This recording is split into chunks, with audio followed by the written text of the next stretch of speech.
La politique de rémunération de Natixis est déterminante pour attirer, motiver et retenir les talents et les compétences nécessaires à son développement.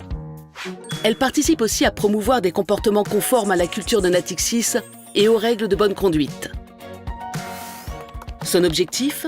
Accompagner dans la durée la performance individuelle et collective, condition nécessaire pour la réussite de l'entreprise. Elle est donc un élément clé de la stratégie de Natixis.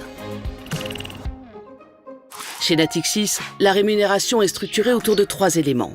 Une rémunération fixe, une rémunération variable collective.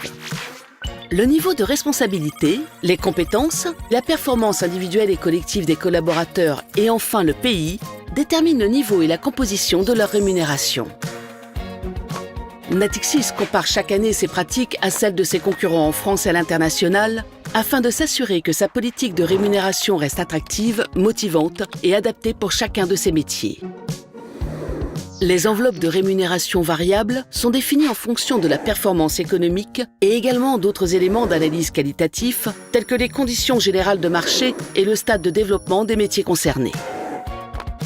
L'attribution individuelle dépend de l'atteinte d'objectifs quantitatifs et qualitatifs et de la manière dont les résultats ont été obtenus. Des accords collectifs du type intéressement, participation et plan d'épargne salariale en France associent également les salariés à la performance financière de Natixis. En outre, Natixis offre sur certains exercices la possibilité à ses salariés en France et à l'international d'être associés à l'évolution du titre Natixis grâce à des augmentations de capital réservé. La politique de rémunération traduit également les engagements de Natixis en matière de diversité et d'égalité professionnelle. La gouvernance établie par Natixis assure la revue exhaustive de ses politiques de rémunération et le respect de la mise en œuvre des principes directeurs. Le processus décisionnel est structuré autour de plusieurs étapes de validation, allant des filiales et métiers jusqu'au conseil d'administration.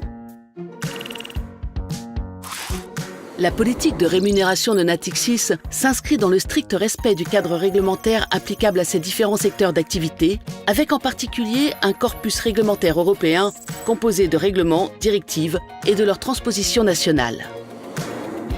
À cet encadrement par domaine d'activité s'ajoutent d'autres dispositifs réglementaires. La politique de rémunération des collaborateurs régulés s'inscrit dans les principes généraux applicables à l'ensemble des collaborateurs de Natixis, tout en répondant à des règles de gouvernance et de structure de rémunération spécifiques, comme des règles de différé, des conditions d'acquisition dans le temps, le versement sous des formes particulières. En résumé, la politique de rémunération de Natixis vise à attirer, motiver et retenir les talents nécessaires à son développement, refléter la performance individuelle et collective, établir le lien entre rémunération et création de valeur dans la durée.